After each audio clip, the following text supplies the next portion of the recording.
Thanks for the opportunity to participate today. Great honor to be able to recognize so many great educators, many of whom I actually recognize because they taught me back when I was a medical resident, and knowing them, I can certainly see why they're being recognized today. Although I aspire to, I don't think I'm ever going to live up to the level of expertise they demonstrate in medicine. So instead, I thought I just might offer a little fun perspective with a little card trick, and I really do mean it. It's a very little card trick. It's kind of strange that way. But first, we'll just select a card, anyone, but maybe not a joker, and you can go see one you spot. Or I'm just going to pick the Jack of Hearts at this point. It's just an arbitrary card. But what is interesting though is that it may seem arbitrary and random, but we don't actually let our students make random choices. We want to allow them to systematically do things in a way where we deliberately shape their understanding and perception of the world. Like here, you may notice that this Jack of Hearts is actually substantially larger than the rest of the cards. So maybe that's why we happen to notice how to pick it. What's perhaps even more interesting, though, is when you study a subject twice, then you might actually discover new things, like how actually this Jack of Hearts is actually quite a bit smaller than all of the other cards. Just make sure that before the end of the lesson that you'll restore things back to normal. Otherwise, you may find that your students are simply confused and walk away from the lesson not quite sure what on earth it was that they just saw. If I can offer one more quick demonstration to illustrate the concept, if anyone knows the most popular toy and puzzle in history, it's the Rubik's Cube.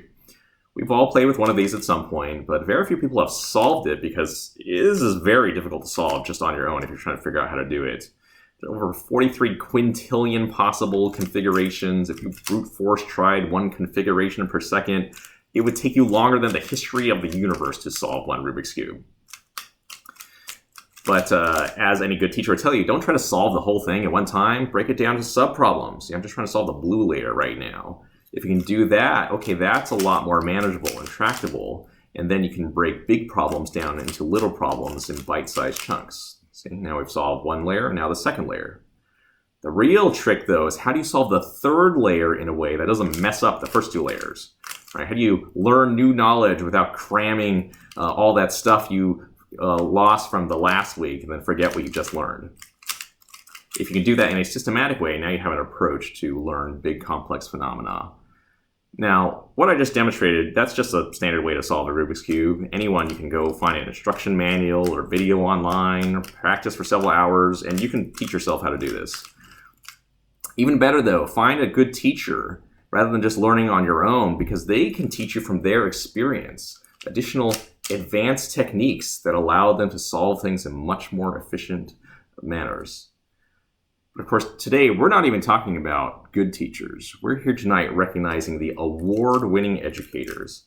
Now, these are the kinds of people who, when faced with a complex, messy situation, you want to watch their every move, hang on their every word, do not blink, or you could miss the moment that they do their magic. Realizing, of course, that very often their magic is nothing more than someone who spent more time studying and practicing something than anyone might reasonably expect.